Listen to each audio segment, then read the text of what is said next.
জিনরা আমাদের সাথেই থাকে। ছোট ছোট বাচ্চারা নূপুর পরে পায়ের মধ্যে নূপুরের ঝুনঝুন ঝুনঝুন করে আওয়াজ হয়, এটার কারণে জিনেরা আকৃষ্ট হয়। আপনি চিন্তাও করতে পারবেন না, খুবই সিম্পল সাধারণ বিষয়। ছোট ছোট বাচ্চাদেরকে পেশাব করিয়ে একটা কমোডের মধ্যে পেশাবটা জমিয়ে রাখি, অথবা হাই কমোডে পেশাব করে ফ্লাশ করি না। এই কারণে জিন আপনার প্রতি আকৃষ্ট হয়, ক্ষতি করার চেষ্টা করে। জিনরা আমাদের সাথেই থাকে এবং কারিন নামক জিন আমাদের সঙ্গেই বেঁধে দেওয়া আছে। প্রত্যেকের সঙ্গে এক একটা কারিন নামক জিন আছে। এই কারিন নামক জিনটা আমাদের সঙ্গেই থাকে, আমাদের সঙ্গের সঙ্গী হিসাবেই থাকে, তবে ভালো সঙ্গী হিসাবে না। সে সবসময় আমাদেরকে ওয়াসওয়াসা দেয়, গুনাহের কাজ করার ব্যাপারে সে আমাদেরকে প্রলুব্ধ করে। এবার আসুন, ঘরের মধ্যে কোন কোন জায়গায় কোন কোন বিষয়ের কারণে জিন আসে। যেমন ধরুন, আমাদের ঘরের মধ্যে আমরা অনেক সময় জুনজুনি রাখি, এবং পর্দাগুলোর ভিতরে এখন স্টাইলিস্ট যে পর্দাগুলো রয়েছে, ওই পর্দাগুলোর ভিতরে আপনি দেখবেন যে জুনজুনি বাজতে থাকে। এগুলো আমরা এখন প্রত্যেকের ঘরে এখন ফ্যাশনেবল এই পর্দাগুলো ব্যবহার করি, এবং সেখানে জুনজুনি বাজতে থাকে। নবী সাল্লাল্লাহু আলাইহি সাল্লাম আমাদেরকে সতর্ক করেছেন, লা তাদখুলুল মালাইকা বাইতুন ফিহি জুলজুল। এই যে জুনজুনি অথবা নূপুরের যে আওয়াজ, ছোট ছোট বাচ্চারা নূপুর পরে পায়ের মধ্যে নূপুরের ঝুনঝুন ঝুনঝুন করে আওয়াজ হয়, এটার কারণে জিনেরা আকৃষ্ট হয়। আপনি চিন্তাও করতে পারবেন না, খুবই সিম্পল সাধারণ বিষয়, কিন্তু জিনেরা এতে করে আকৃষ্ট হয়, রহমতের ফেরেশতারা চলে যায়। এরপরে আপনার ঘরে অনেক সময় আমরা দেখা যায় ছোট ছোট বাচ্চাদেরকে পেশাব করিয়ে একটা কমোডের মধ্যে পেশাবটা জমিয়ে রাখি, অথবা হাই কমোডে পেশাব করে ফ্লাশ করি না। এই কারণে জিন আপনার প্রতি আকৃষ্ট হয়, ক্ষতি করার চেষ্টা করে। বাউলুন মুনকাতা, হাদিসের মধ্যে বলা হয়েছে যে কোথাও যদি পেশাব জমিয়ে রাখা হয় তাহলে ওই জায়গা জিনের কাছে পছন্দের জায়গা হয়। তাহলে এই জায়গায় পরিষ্কার পরিচ্ছন্নতাকে নিশ্চিত করা। এরপর নবী সাল্লাল্লাহু আলাইহি সাল্লাম আমাদেরকে হাদিসের মধ্যে জানিয়েছেন, জিলদু নামির, বিভিন্ন প্রাণীর চামড়াকে আমরা, মৃত প্রাণীর চামড়াকে আমরা ঝুলিয়ে রাখি। বিদেশ গেলে দেখবেন অনেকেই হায়নার চামড়া নিয়ে আসে।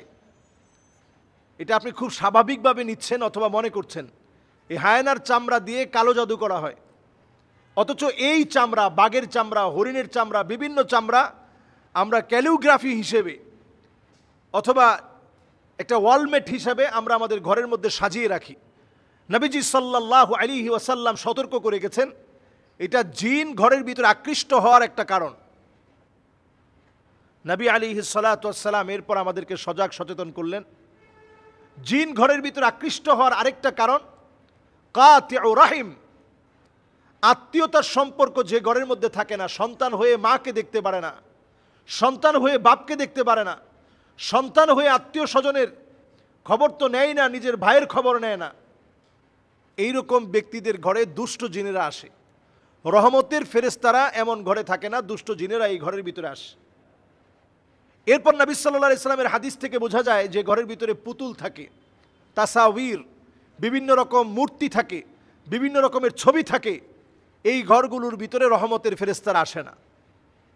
এরপর হাদিস থেকে বোঝা যায় নবীজি সাল্লাল্লাহু আলাইহি সাল্লাম আমাদেরকে জানিয়ে গিয়েছেন, যেই ঘরের ভিতরে কোরআন তেলাওয়াত থাকে না, ওই ঘরের ভিতরে রহমত থাকে না।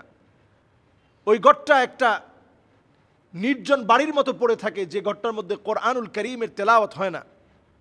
এজন্য ঘরের ভিতরে কোরআনুল কারীমের তেলাওয়াতকে ইনশিওর করা। প্রয়োজনে আপনি মোবাইল থেকে কোরআনুল কারীমের তেলাওয়াতকে ছেড়ে রাখুন, প্লাগ ইন কোরআন, সার্বক্ষণিক কোরআন তেলাওয়াত চলতে থাকে। এই ধরনের ডিভাইসগুলো এখন পাওয়া যায়। আপনি কোরআনুল কারীমের তেলাওয়াত আপনি ছেড়ে রাখেন, লাউডলি ছেড়ে রাখেন এবং শোনার চেষ্টা করেন। কোরআনুল কারীম তেলাওয়াত যখন বাজবে তখন অন্যমনস্ক না থেকে শোনার চেষ্টা করেন, সন্তানদেরকে অভ্যস্ত করেন। বাসার ভিতরে যখন খুব লাউডলি মিউজিক বাজানো হয়, এটা জিনদের আখড়ায় পরিণত হয়। এই জন্য মিউজিককে বাসা থেকে একেবারে নিষিদ্ধ করে দেন। আমাদের কলিং বেলে মিউজিক, আমাদের মোবাইলের রিংটোনে মিউজিক, আমাদের বাচ্চাদের খেলনার ভিতরে মিউজিক, ছোট বাচ্চাদের জুতার ভিতরে পর্যন্ত মিউজিক, এবং দেখবেন সাইকেল কিনেছেন সেটার বেলের ভিতরে পর্যন্ত মিউজিক, সব জায়গায় মিউজিক। এই মিউজিক জিনদেরকে ডেকে আনে। আল্লাহ রাব্বুল আলামিন কানের একটা পাওয়ার দিয়েছেন। কুকুর কিন্তু আমার মতো শুনে না, বরং ছোট্ট মৃদু একটা আওয়াজ আছে যেটা কুকুরকে ভীত সন্ত্রস্ত করে ফেলে। আপনি অনেক সময় এই আওয়াজটা কানের মধ্যে শুনতেই পাবেন না, কিন্তু জিনদের ওই আওয়াজের কারণে কুকুর ভীত সন্ত্রস্ত হয়ে দৌড়াতে থাকে। আপনারা দেখবেন যখন আজান চলতে থাকে মসজিদে, তখন দেখবেন কুকুর ঘেউ ঘেউ করে উঠে এবং লাফাতে থাকে। তখন জিনেরা কুকুরের মুখ দিয়ে প্রবেশ করে পিছনের পথ দিয়ে বের হওয়ার কারণে প্রচণ্ড ভীত সন্ত্রস্ত হয়ে কুকুর লাফাতে থাকে। ওই আওয়াজ, ওই সময়ের সিচুয়েশন, জিনদের এমন কিছু আওয়াজ আছে যেটা আপনার কান পর্যন্ত পৌঁছায় না, কিন্তু সে অত্যন্ত ভীত সন্ত্রস্ত হয়ে যায়। জিনদের ওই আওয়াজে কুকুর শুনতে পায়। অনেক সময় বিড়াল দেখবেন হঠাৎ করে কানটা খাড়া করে ফেলেছে।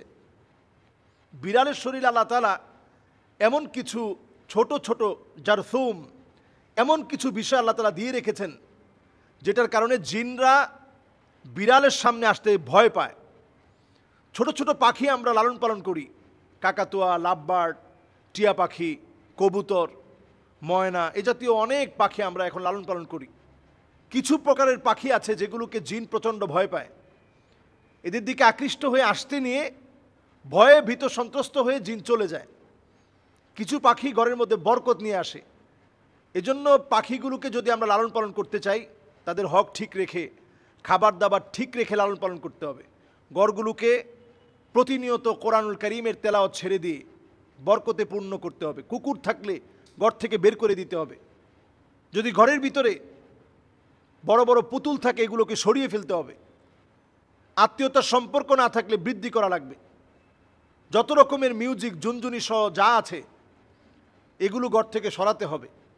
আল্লাহ রাব্বুল আলামিন আমাদেরকে বোঝার তৌফিক দান করুক। আসসালামু আলাইকুম ওয়া রাহমাতুল্লাহি ওয়া বারাকাতুহু।